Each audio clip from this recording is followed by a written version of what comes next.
Muy bien, ¿qué tal? Buenas tardes con todos. Esto es Psicoanálisis con Contreras y hoy tampoco vamos a hablar de psicoanálisis, vamos a hablar de neurociencias. Para esto tenemos a nuestra amiga, colega, la licenciada Carola Reina. Ella es psicóloga de la Universidad de Córdoba y actualmente viene haciendo un máster en neuropsicología. ¿Qué tal, Carola? Bienvenida a este modesto programa.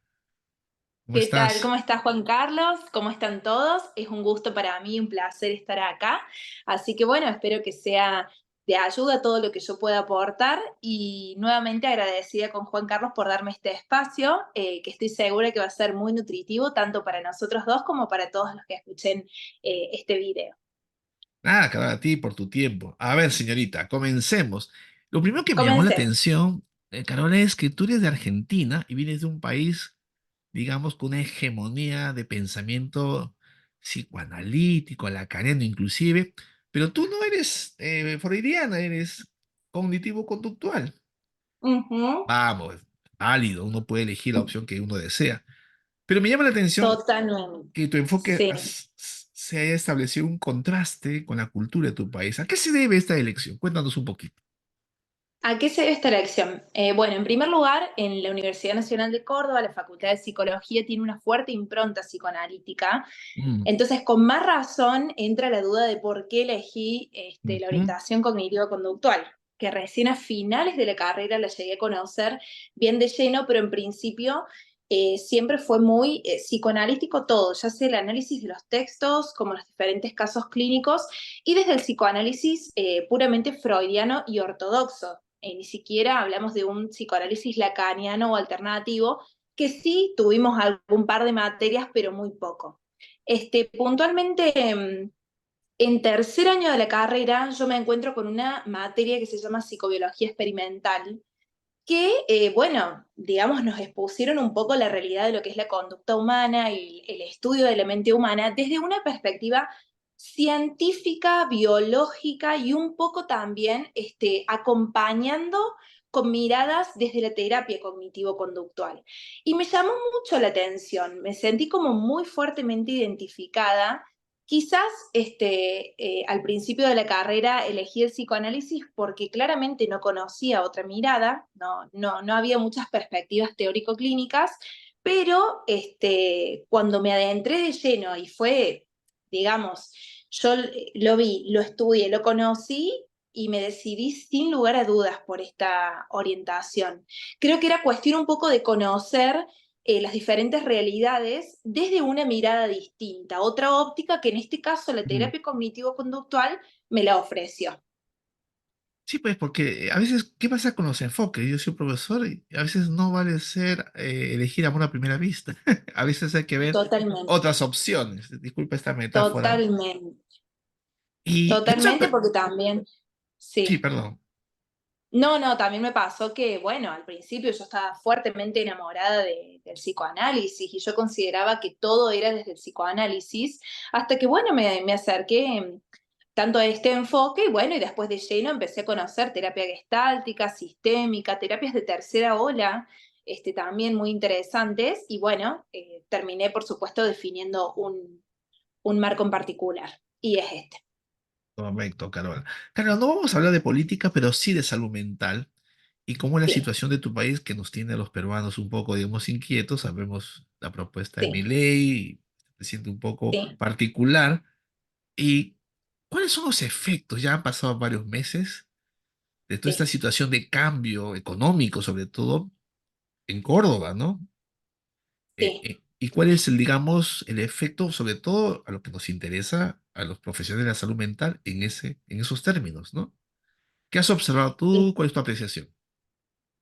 Mi apreciación es que, bueno, la economía a nivel general, a nivel mundial, pero bueno, puntualmente en Argentina, siempre ha sido, digamos, una fuerte causante de estrés. Si tenemos que relacionar, digamos, cómo impacta la economía o las medidas económicas, en este caso, de un modelo libertario como el de Javier Milei, o, bueno, anteriormente modelos más bien socialistas, siempre también estuvo ese problema aquí en Argentina, ¿no? Que todo está como un poco manejado de acuerdo al color político que se gobierne, pero al fin y al cabo la gente siempre termina sufriendo las consecuencias económicas, que parece ser una problemática de nunca acabar en nuestro país. El estrés es la principal Mm, consecuencia en salud mental. El estrés de no llegar a fin de mes. Esa es puntualmente la preocupación de la mayoría de las personas, no llegar a fin de mes, que la plata no alcanza, que la plata no... Y uno, si bien uno no quiere caer en la falacia de que el dinero no hace la felicidad, que el dinero no lo es todo, digamos que para subsistir uno necesita la fuente económica sí o sí. Y en Argentina siempre se está renegando con eso. Además, también provoca no solo estrés, sino también estrés laboral. Porque uno tiene como esta idea, por lo menos a nivel también cultural acá en Argentina, esto de que uno se tiene que, entre comillas, matar trabajando para poder llegar a fin de mes, para poder darme con un gusto. Tenemos como toda este imaginario que hemos lamentablemente desarrollado, yo creo que un poco de forma defensiva, pero que está directamente relacionado a las medidas económicas. Sumado también la ansiedad y mm, también la preocupación excesiva que los pacientes traen mucho a consultorio. Este, justamente. Has tocado esa palabra, justamente, la ansiedad, la angustia, ansiedad. o para hablar con rigurosidad, los trastornos ansiosos. ¿A Sí. qué se debe su incremento? No, no solo en Argentina, en mi país también. Esto a razón de la pandemia, sería el efecto post-pandemia, esta Post pandemia. transición, pero se ha disparado a tal punto que llama la atención. ¿Cuál Sí, sería tu apreciación ahora desde la neurociencia, que luego vamos a entrar en el concepto, pero sí. una apreciación inicial, ¿no? ¿Por qué ha aumentado tanto? ¿A qué ¿Por se qué han debe? aumentado tanto? Sí. Mi apreciación, insisto en que la segunda pandemia de la que nadie habla mucho, y cuando digo nadie me refiero a los gobiernos y a los estados en general a nivel mundial, es la ansiedad. La ansiedad es una pandemia silenciosa que tenemos hace ya muchos años y a la cual no se le ha prestado tanto atención como se le prestó a la de COVID-19. Mm, Entiendo perfectamente, ¿no? Las diferencias, pero digo, cuando uno tiene que hacer referencia a la importancia de la salud, ¿hablamos de salud física solamente o también de salud mental? Esto es una pregunta que la dejo un poco como para que la piensen porque me parece importante siempre entender que la salud es un sistema integral y mental y físico van siempre de la mano. ¿Y por qué se ha incrementado mucho la ansiedad desde mi punto de vista?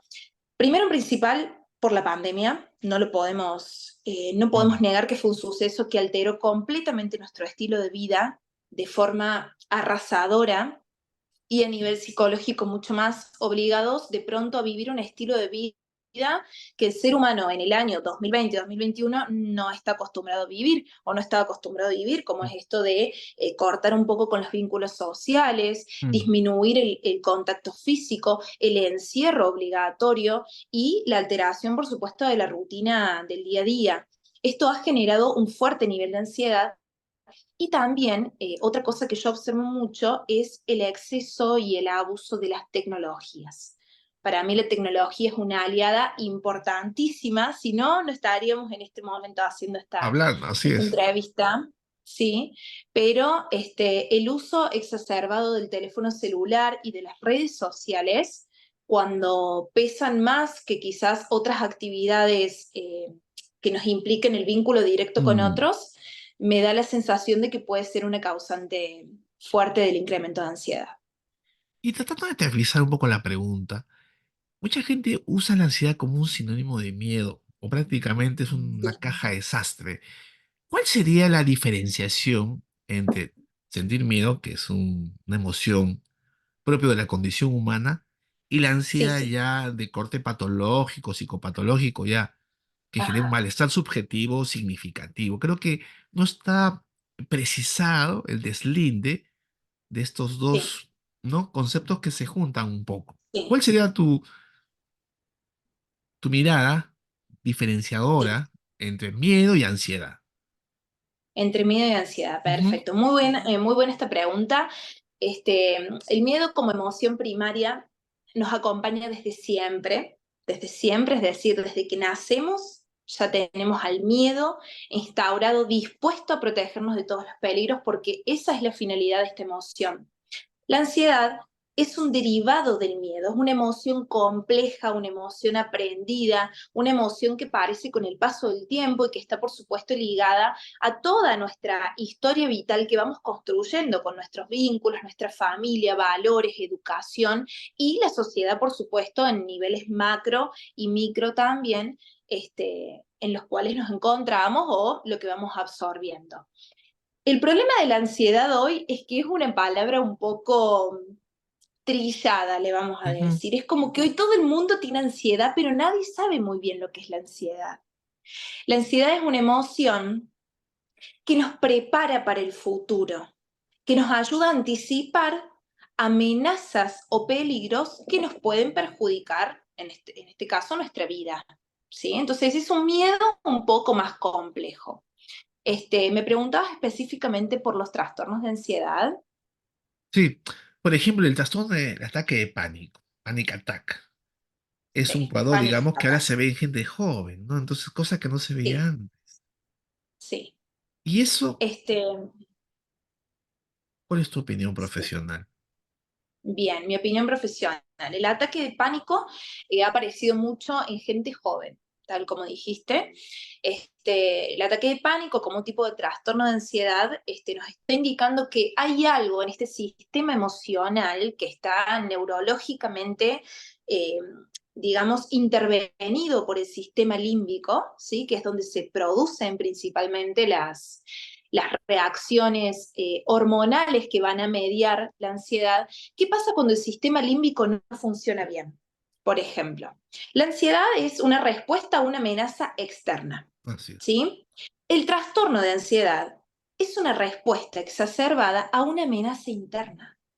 Es cuando la ansiedad responde a algo que en realidad no está ocurriendo afuera, sino adentro. Y ese es el problema de los trastornos de ansiedad, que en realidad es la misma, digamos, vorágine, ya sea de pensamientos o de creencias, la que provoca, siempre por supuesto hablando desde la terapia cognitivo-conductual y de las neurociencias, la que provoca esta sensación de amenaza. Pero ¿qué pasa? Cuando yo no la encuentro afuera, me cuesta también venir un poco adentro mío, porque en este caso me convierto yo en mi propia amenaza. En el ataque de pánico puntualmente siempre hay una idea instaurada de muerte. Es decir, es como que la muerte se percibe inminente y es una Mm. reacción, como dije hace un rato, exacerbada o exagerada, donde el mismo sistema neurológico se descontrola y ya directamente es una reacción compuestamente contraria y poco adaptativa a la que uno debería necesitar. Es como si el cuerpo se desenchufara de la mente y ya se produce una conducta disfuncional, que se llama, digamos, en la clínica. Carola, ¿y cuáles serían las medidas de intervención? O sea, los profesionales, ¿cómo intervenimos desde tu mirada, desde tu perspectiva, Ujú. en reducir los niveles? Primero, ¿tiene curación? Mucha gente dice, no, no se cura, se Sí, mantiene, se controla. Otra gente dice que sí, no. Y lo segundo es cómo se interviene clínicamente, sí. ¿Cómo se desde tu interviene enfoque. clínicamente? Puntualmente los ataques de pánico o los trastornos de ansiedad en general. Hablemos de los trastornos de ansiedad en general, que son, Trastornos de digamos, ansiedad, perfecto. Hay diferentes formas de trabajar. Por supuesto que yo, la que trabajo mucho con mis pacientes, cuando vienen con algún trastorno de ansiedad, trabajo desde la corriente del mindfulness. Para mí el mindfulness es una orientación muy útil en la clínica, porque a través de la regulación de la respiración y trabajando o entrenando al paciente en la meditación, es posible focalizar la atención en el aquí y ahora y en todo lo que está pasando y en las sensaciones del cuerpo para poder relajarlo y luego controlar esta catarata de pensamientos o todo mm, lo que la mente en ese momento dispara. ¿Sí? Creo que muchas veces a un trastorno de ansiedad hay que agarrarlo desde el cuerpo. ¿Qué quiero decir con esto? Que vos, cuando tenés una mente muy ansiosa, muchas veces, por más que le digas, bueno, bueno, sí, tranquilo, no alcanza. Muchas veces necesitamos hacer una terapia, por ejemplo, de frío, dándole un cubito de hielo o haciéndolo sentar y enderezando la espalda al paciente. Entonces empezamos con el control del cuerpo, ¿sí? Y después Mm. vamos haciendo consciente toda la parte cognitiva. Para la gente Esa es que, mi manera. mm, Sí, para sí, la gente que tal vez no está tan informada, ¿podrías explicar el mindfulness? Un poco para sí, los que nos escuchan, en qué sí. consiste básicamente. Es un término tal vez que todavía aún no está tan esclarecido. Ajá. El mindfulness es la meditación consciente, esa es la traducción, y tiene que ver un poco como agarrar desde las raíces, un poco hasta budistas, Mm. ciertas prácticas, ¿sí? Que científicamente está comprobado que funcionan para el tratamiento de los trastornos de ansiedad o ataques de pánico. Se ha descubierto que el nivel de relajación que las personas pueden obtener cuando controlan la respiración y la hacen consciente es muy alto, llegando a disminuir los niveles de estrés. Por ejemplo, en la liberación del cortisol se ha observado disminución, como Mm. así también un aumento de serotonina como una hormona de relajación que se le llama, u hormona de felicidad. Por eso es que es tan positivo. Requiere una práctica, un entrenamiento. Siempre está bueno que el profesional primero sepa practicarlo para luego enseñarlo a su paciente. Y tiene que ver con focalizar un poco dentro del mindfulness la respiración, focalizar la respiración de manera abdominal, ¿sí? Y después ir practicándolo lentamente y llevar la atención al aquí y ahora. Ahora, Carola, Ese viene es la, el viene la parte incómoda. objetivo. A ver, Mira, a hay ver, un a ver. autor, yo te advertí, yo te avisé, acuérdate. Sí, Hay sí, un sí, autor sí. de tu escuela, se llama Vicente Caballo, es un español, si no me equivoco, muy famoso en España, Sí, de enfoque cognitivo-conductual. Él tuvo un libro sobre trastornos de personalidad muy bueno. Y hace poco sí, sacó un libro que se llama Ingenuo, lo estaba revisando, y hace un ataque duro a las nuevas terapias, a las terapias, digamos, alternativas. Biodecodificación, constelaciones familiares, y por ahí también le toca, bueno, al psicoanálisis siempre le toca un palo, pero, y el mindfulness. Él fundamenta con evidencia empírica que no son terapias que están del todo resueltas por las ciencias, tanto mira, en polémica, en controversia. ujú, Y eso es un poco lo que me llama la atención, porque fíjate, Carola, es verdad que las técnicas se tienen que adecuar a los pacientes, que hay que tener una mirada ujú, amplia. Yo también soy enemigo de la sí, doctrina psicoanalítica, no es la única. Uno tiene una posición, pero eso no quiere decir que lo imponga o que se crea que es lo único, mejor que otro, ¿no? Pero sí, sí, también es verdad que el modelo ecléctico, o sea, tomar, y lo que escucho, ¿no? Mindfulness, las sí, neurociencias, el enfoque cognitivo conductual, son enfoques válidos, pero que dependen de marcos teóricos que por lo general a veces contrastan un poquito. Entonces, sí, epistemológicamente comienzan los problemas. Yo puedo sí, usar la silla vacía de Peirce, la relajación de Schultz, la hipnoterapia sí, de Milton Erickson, pero cada uno tiene una vez distinta. Entonces ahí viene un sí, poco la confusión en los estudiantes, cuando me preguntaban a mí, pero profesor, usted es un dogmático, ¿no? ¿Por qué no quiere que usted o nosotros usemos técnicas diversas en función del paciente?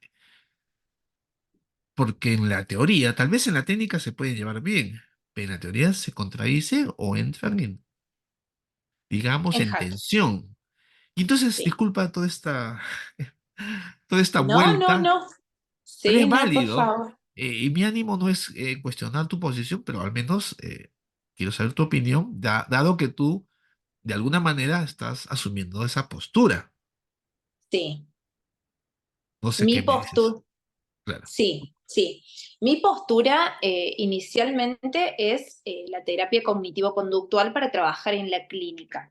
Luego yo me especializo en neuropsicología para otro tipo de pacientes. No es como viste el mismo paciente que llega al consultorio, el que demanda y el que tiene un neuropsicólogo en este caso. Son dos realidades completamente distintas. En mi caso en particular, yo trato de personalizar de personalizar mucho cada caso y trato de traer las herramientas del mindfulness específicamente en casos de trastornos de ansiedad. Ya digamos que si el paciente tiene otro tipo de problemas, otro tipo de alteración emocional, que haya que trabajar una cuestión vincular, una cuestión de autoestima, yo sigo trabajando desde la óptica de la terapia cognitivo-conductual. El mindfulness específicamente lo utilizo con pacientes que padecen trastornos de ansiedad porque considero que científicamente, si bien acá en Argentina está haciendo auge el mindfulness, y hay mucha nueva investigación, siento que además ha sido eficaz en el tratamiento y la mejora en la calidad de vida de estos pacientes. Pero estoy de acuerdo con esto que me decís, ¿no? Que al final traer un poco de acá, de allá, de acá, de allá, al final no se entiende si uno tiene un marco o no tiene un marco. Creo que es necesario tener un encuadre. Así es. Ese es el Sí, sentido del espíritu y mi pregunta. Volviendo exacto. a las Sí, neurociencias sí, tan apasionantes, hay autores y totalmente. autores. Dígame una cosa, ¿y cuál es la definición clara de neurociencia? ¿Y cuáles son sus herramientas para las personas que esta palabra les suena un poquito? Bien. La neurociencia es un campo muy complejo, muy nuevo, También. en tanto y en cuanto hablamos de, por ejemplo, la neuropsicología. La neuropsicología en este caso es una rama de la neurociencia que trata de entender que los diferentes procesos cognitivos tienen un asentamiento en el cerebro, es decir, el lenguaje, la memoria, la velocidad de procesamiento, las funciones ejecutivas, están asentadas en diferentes partes del cerebro. Entonces, cuando alguien tiene una alteración de la conducta, vamos a ir directamente a ver qué pasa en este cerebro que hay una alteración de conducta. Esto es algo muy básico como para entender la neuropsicología. La neurociencia trata de tanto prevenir como promover el estudio del sistema nervioso en tanto y en cuanto es un eje para comprender no solo el funcionamiento del cuerpo humano, sino también de la conducta humana. Eso es por lo menos una, digamos, teoría o a grandes rasgos un concepto que yo agarraría desde la psicología. ¿Sí? Para dar explicación a ciertos fenómenos que de otra forma es muy complicado definir. Por ejemplo, el caso de las demencias o, por ejemplo, la alteración conductual que provoca un accidente cerebrovascular Ujú. o un traumatismo de cráneo. ¿Sí? La neuropsicología creo que es la principal o de las principales ramas que pueden dar respuesta. Claro, claro. En el sentido de una evaluación neuropsicológica, queda claro. Sí, Pero ahora mi sí, pregunta era, ¿pero cómo interviene? Si son procesos biológicos, químicos, cerebrales, sí, ¿cuál es la intervención propiamente psicológica? No somos psicológica. médicos. Debe haber, Sí, seguro que sí. sí, Yo asumo sí, que sí, son acciones que repercuten en procesos del sistema nervioso, pero tú eres la especialista, yo no voy a especular. sí.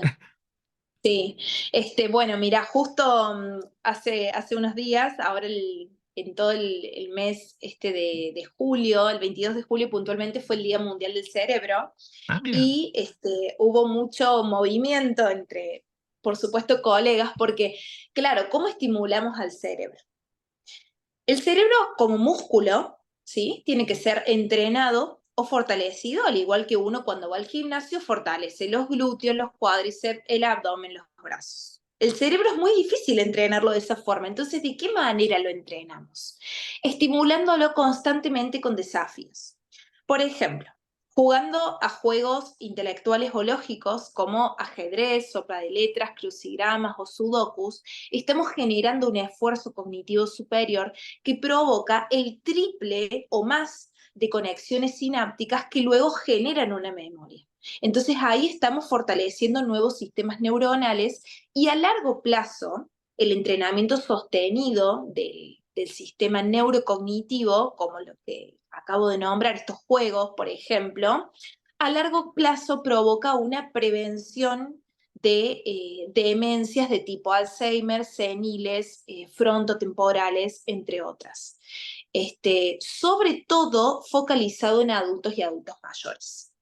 Esa también es una población muy elegida por la neuropsicología porque es cuando comienzan a mostrarse los diferentes deterioros o sintomatología acorde, ¿no? Por ejemplo, te he visto en alguna Instagram, creo, haces un buen Sí. ejercicio, me parece, muy sensato, ¿no? Por ejemplo, me acuerdo, Carola, lávate los dientes, pero con la mano izquierda. Ah, sí, sí. Molestar Entonces, el cerebro. o sea, Sí, sí, digamos, trasladar la lateralización por otro lado, ¿cuál sería el sentido? Cuéntanos un poquito para que la gente sí. le tenga cariño a las neurociencias. Sí, totalmente. Mira, a mí me encanta decir, justamente a esto yo le llamo molestemos al cerebro. Cuando digo molestemos al cerebro es una invitación a que realicemos actividades que normalmente para el cerebro van a ser un desafío por lo novedosas que son y porque no estamos acostumbrados. Nos tenemos que fijar en aquellas acciones diarias que ya están automatizadas. Por Mm. ejemplo, lavarme los dientes, encender una hornalla, aquí en Argentina preparar el mate. Por ejemplo, ayer hice una de cortar cebolla, que uno lo hace así rápido, ¿viste? Sin pensar. ¿Cómo molestamos al cerebro haciendo estas actividades con la mano no dominante? Entonces ahí generamos no solo una incomodidad que cualquiera que lo hace lo va a notar, sino también provocamos muchas conexiones y descargas eléctricas, obviamente a nivel sináptico, porque el cerebro está recibiendo una nueva orden y está respondiendo con todas sus fuerzas como si fuese la primera vez, que quizás no solo uno fortalece a nivel neurológico, también la motricidad, escribir con la mano opuesta, etcétera. Ahora, todos esos ejercicios estimulan nuevas conexiones sinápticas. Había este Sí, sí, tema de la plasticidad cerebral que se pensaba, teoría ya descartada, ¿no? Que no había regeneración neuronal. Ahora eso sabe sí, que no es tanto cierto. Las neuronas no. espejo también es otro tema que ha salido hace pocos Sí, años. ¿Nos podías contar un poco sí, acerca de estas evidencias bien interesantes de las sí, neurociencias? Eso de sí, la... es muy interesante. Es muy interesante este tema porque la plasticidad neuronal es esta capacidad que tiene el cerebro para reinventarse, que antes quizás en su momento no era tan, o no había quizás tanta evidencia, o era como, bueno, como uno nace o como uno se forma Ajá. los primeros años, así queda. No, y no es tan así. Hoy en día hay muchas evidencias de que el cerebro puede reinventarse a través de la conexión de nuevas, de conexión, no, creación de nuevas conexiones sinápticas a partir de actividades que uno no está acostumbrado a realizar normalmente. Y cuando digo actividades también me refiero, vamos a hablar un poco, viste, de la parte espiritual o de los valores del ser humano, cuando uno desea como hackear al cerebro, eso también es un término muy nuevo. Es decir, me animo a romper, por ejemplo, con ciertos mandatos o ciertas estructuras y quiero empezar a vivir una vida totalmente distinta. Ahí también le estamos enviando al cerebro una orden de, bueno, vamos a generar una modificación y vamos a hacer esta plasticidad nuevamente, que no significa que lo anterior se borre, sino que se forman nuevas Mm. conexiones. Eso es 100% real. Carola, y con las neuronas espejo, que la gente Sí, hable y tiene distintas interpretaciones, ¿cuál sería, digamos, la afirmación válida, congruente en la actualidad? sí. Cómo lo Bueno, ves tú? Bueno, las neuronas espejo un poco tienen que ver con esta adopción que muchas veces es inconsciente o muchas veces consciente por ahí, dependiendo del caso, de conductas similares, ¿sí? A las que otros tienen. Cuando uno, por ejemplo, vos te juntas mucho con un grupo, por ejemplo, un grupo social, y en cierta forma terminás adoptando tanto sus hábitos, sus costumbres, sus rituales, uno termina como haciéndose y está fuertemente vinculada en lo que yo veo y en lo que observo también en mis pacientes a el tipo de personas con el que se rodea uno. ¿Sí? El tipo de personas, el tipo de, por ejemplo, información que uno consume, los libros que yo leo, ¿sí? Todas estas, es como un, digamos, me veo reflejado en mi afuera cercano, ¿sí? Tanto en el contexto como también en la familia, en la parte educativa, podemos aplicarlo a muchos ámbitos, pero se relaciona principalmente con eso. Y este, te diría que hasta necesita una interpretación hasta fuera de las neurociencias, porque cuando dicen que uno es muchas veces, las personas con las que se junta, tiene que ver con esta adopción inconsciente que uno hace de costumbres, de valores, de formas de pensar, de formas de identidad, que va hasta más allá inclusive de lo neurobiológico. Y ahora viene la segunda pregunta incómoda. A ver, contame, Qué te pesado este, escucho. qué pesado este peruano, dirás tú No, internamente. no, me encanta, dale. Mira, hay un escritor no muy conocido, es un psiquiatra, Castilla Sí, del Pino. Él, ajá, él tiene un libro en Alianza Editorial hace muchos años. Y él es médico, obviamente, ¿no? Pero él dice una cosa bien cierta. El problema de las neurociencias no es la evidencia empírica, es cuando se torna una ideología. sí, Hay psicoanalistas también muy rescatados que también mencionan esto, ¿no? ¿Y cuál es el aspecto ideológico? Cuando se pretende explicar todo desde las neurociencias, excluyendo, soslayando las variables sociales, psicológicas de otro tipo, que también forman parte de esta mirada multicausal, multifactorial, porque en la actualidad no se puede hablar de una causa, eso ya es anacrónico, ni en totalmente. psicoanálisis. Sí, Entonces, ahí va un poco mi apreciación, ¿no? ¿Tú percibes que hay cierta tendencia ideológica en algunos de tratar de monopolizar y tener una lectura estrictamente biologizante, sí, digamos, poniendo en un segundo lugar? Es como los psiquiatras que salvan excepciones, por supuesto, no voy a generalizar y decir, sí, bueno, vaya psicólogo, haga su terapia de apoyo, ya lo veían como una cosa así sí, tan secundaria, ¿no? El problema es médico, es sí. cerebral, esto es simplemente un paliativo. Mira cómo nos ponían Ujú, antes, estoy hablando hace 20 o 30 años atrás, cuando yo estaba trabajando con psiquiatras. sí, Eso ha cambiado, gracias a Dios. Pero bueno, esa es la pregunta incómoda. sí. ¿Qué Es opinas? una excelente pregunta porque muchas veces el problema de la neurociencia o quizá de hablar en términos específicamente científicos hace que caigamos en un reduccionismo biológico que siempre, y lo digo como neurocientífica, siempre nos va a dejar afuera un montón de otros valores que uno no puede descuidar al momento de hacer un análisis de caso. Y cuando hablo de aspectos me refiero específicamente al contexto. Contexto social, familiar, cultural y económico en el que atraviesa una persona o en el que una persona se desarrolla. Este, el problema de las neurociencias y también de la terapia cognitivo-conductual es caer en esta, digamos, visión única y no considerar quizás tanto la impronta contextual. Es decir, cada caso sí, caso uno por uno, como se le llama mucho, ¿viste? Viene el paciente, me trae su Ujú. problema, lo analizo y está perfecto, pero cuando el paciente sale, hay una ecología allá afuera Así esperándolo, es. hay un ambiente esperándolo y un ambiente que el paciente trae a consultorio también. Eso si no es considerado, estamos completamente sesgando la mirada.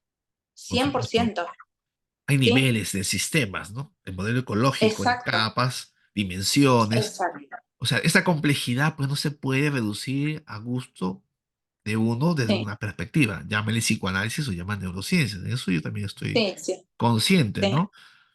sí, Bueno, sí, Carol, volviendo a tu clínica, siempre hago esta pregunta. sí, Ya, esta no es pregunta sí. incómoda. No, no, está bien, está Esta bien. pregunta es cómoda. Ujú, Nosotros somos efecto también de nuestros pacientes porque ellos nos enseñan. sí, Y esa es una linda profesión porque uno aprende de ellos también. sí. No, Tú no, tienes, 100%. tú eres una persona joven, igual, no importa, Sí. eh, pero con mucha pasión por su carrera. Me imagino tendrás algún caso difícil que te ha sido aleccionador, tanto profesionalmente Ujú, como personalmente. ¿Lo sí, tienes? ¿Nos puedes contar un poco? sí, completamente. Tengo, bueno, en este momento ya no, no mucho le di el alta. Fue una paciente que ella tuvo lamentablemente, atravesó por un intento de femicidio y su pareja se suicidó al frente de ella.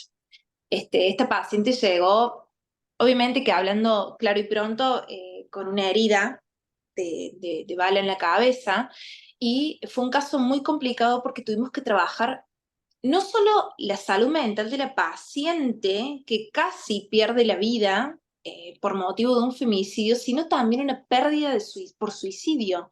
Suicidio como una problemática que arrasa acá en Argentina y a nivel mundial con índices cada vez más altos. Fue un caso complejo, complicado, donde ya uno, me refiero a mí misma como profesional, tenía hasta que salirme del encuadre para poder brindarle otro tipo de herramientas que te diría hasta espirituales, compartir con ella otros momentos, llorar si hacía falta llorar. En mi caso, por supuesto, muchas veces me emocionaba, pero fue muy complicado.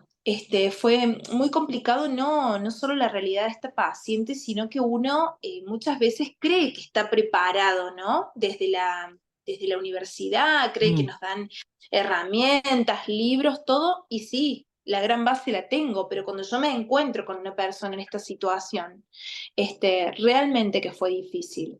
Pero gracias a todo el trabajo que hicimos juntas, ella ha mejorado muchísimo y su calidad de vida también subió, que al fin y al cabo es mi objetivo como terapeuta, ver Mm. su bienestar.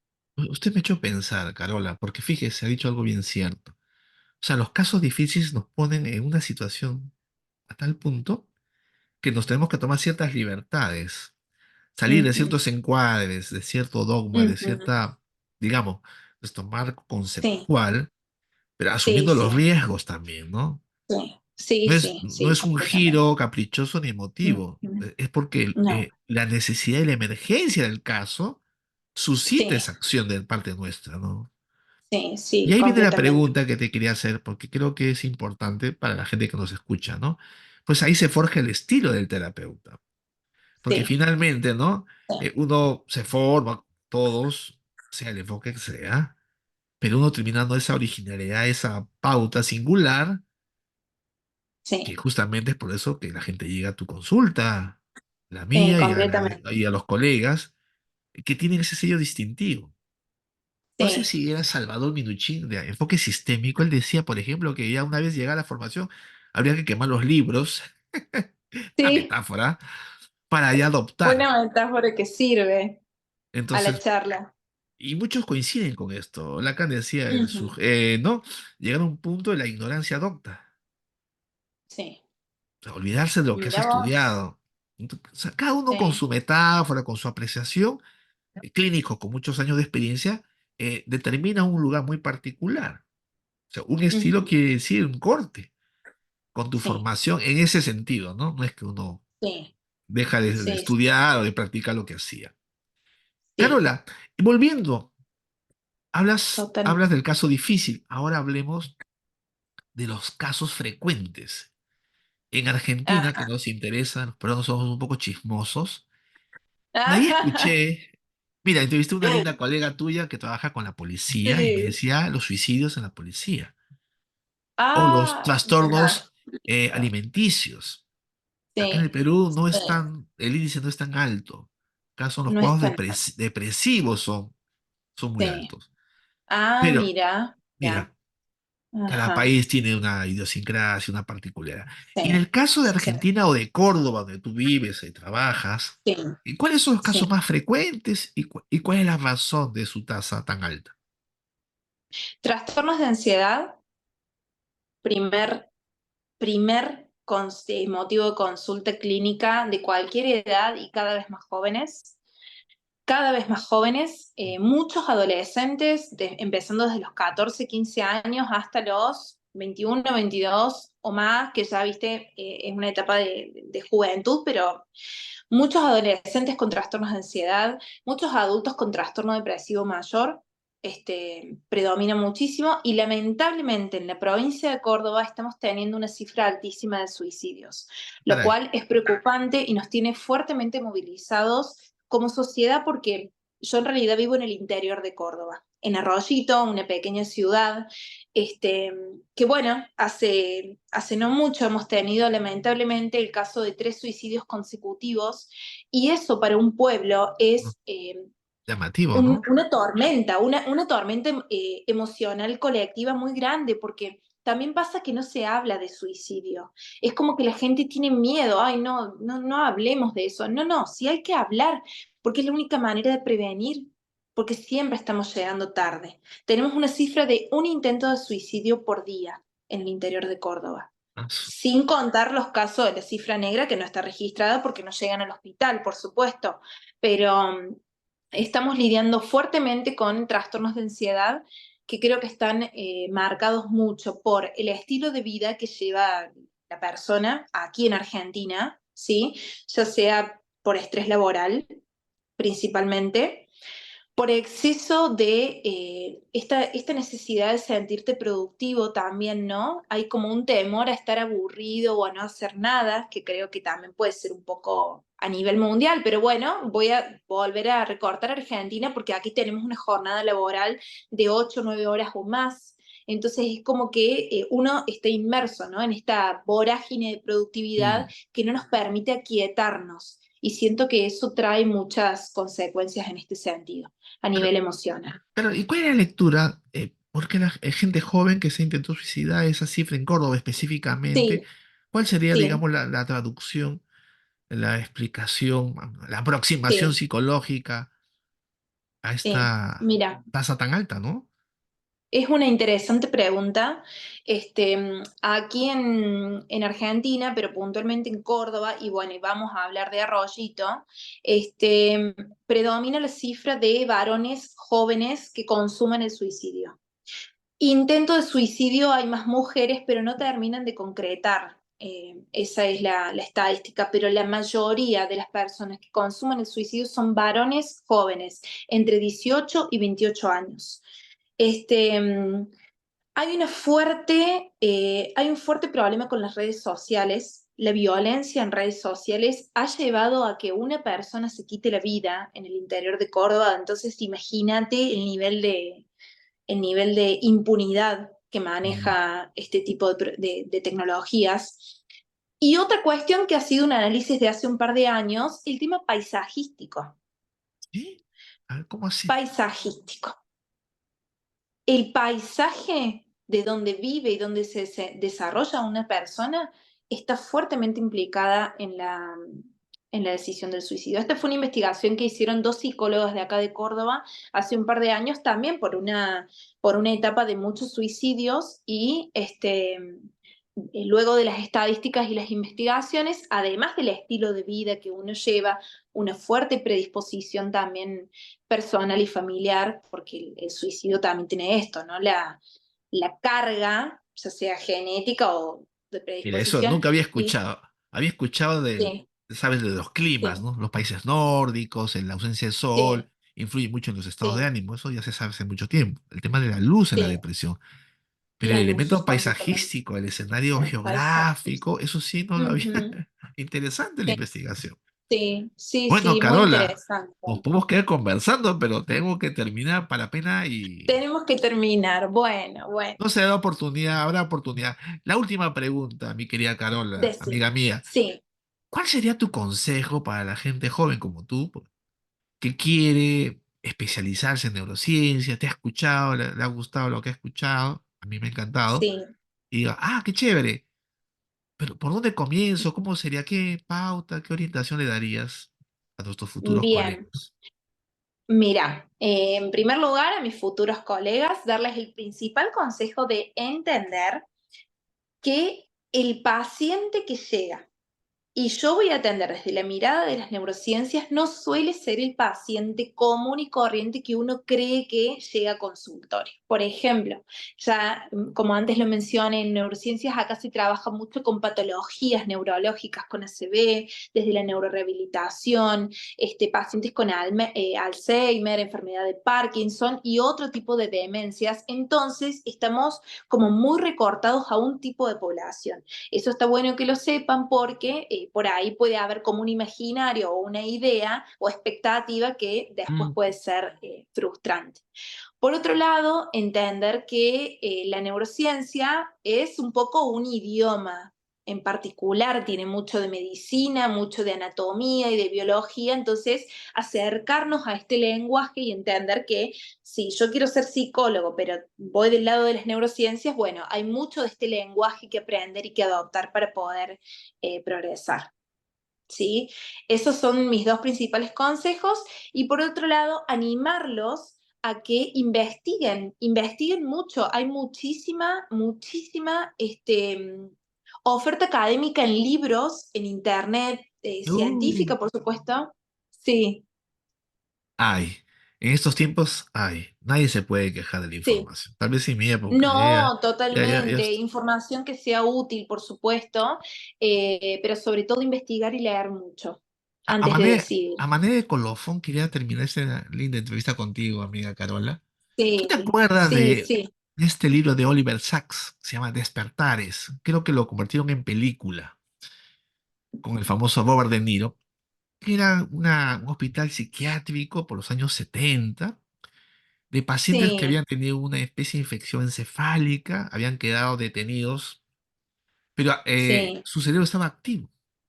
Entonces el sí. psiquiatra o neurólogo, no me acuerdo bien, que era el ya fallecido, este cómico, ya me viene su nombre, Robin Williams, eh, Ah, sí, sí, descubre el sí, L-Dopa y comienza a prescribir y los pacientes despiertan después de 30, 20 años de haber estado en una especie de catatonía. Y el detalle, y creo que lo interesante, es que despiertan en una época que no era la suya. Eran los años 70, ellos vivían en los años 50, 40. Entonces, ese traspié de época, los vínculos. Entonces, es una ujú, mirada, claro, uno dice biológica, el de dopa, el problema cerebral, ¿no? Como tú dices, pero había un contexto que abrazaba en el escenario emocional donde ocurría esto. Recomendable el libro, una claro. maravilla. No sé si lo habrás, de repente ya, seguro que sí. Recordame el nombre de la película porque vos sabés que me Despertares, suena despertar. Despertar. La voy a anotar Te la porque recomiendo. sí, y por cómo me la describís creo que es fantástica para ver y es muy positiva. Porque Justo el con lo que color, hablamos, la importancia, ¿no? Del correcto, contexto, de tener en cuenta, por sí, las eso. variables de la Así es. afuera, sí, Entonces, sí, Carol, estamos de acuerdo y para la gente que nos escucha quería cerrar con esto, porque coincidimos acá con mi sí. amiga, que el contexto, el escenario de otras variables Obvio. en juego no pueden ser pues soslayadas por el profesional. Creo que No, de ahí en ninguna eso manera. coincidimos, ¿no? Bueno, Sí, Carol, no sí. será la primera ni la última, ya Sí, ¿no? seguiremos una segunda entrevista, si tú lo deseas. Buenísimo, buenísimo. Mira, para cerrar, si el contexto no tuviera nada que ver o no estuviera como en primer plano, en Argentina no existiría la preocupación por la economía, no habría estrés laboral, no habría ansiedad por llegar a fin de mes. Así que imagínate lo importante que es que tenemos esta principal problemática en salud mental. Y Así viene es. justamente de afuera. Así que sí. Bueno, Juan Carlos, ha sido un gusto y espero que esta entrevista haya sido útil. Lo más importante Yo para mí sí, es, por supuesto, definitivamente, para mucha gente. sí, Estuvo con nosotros sí. nuestra querida Carola Reina de Córdoba. Y bueno, con ustedes, hasta otra oportunidad. Chao, Carola. Cuídense, buen día para Chao, hasta todos. luego. Un Igual, gusto, nos un vemos. Chao, placer. chao.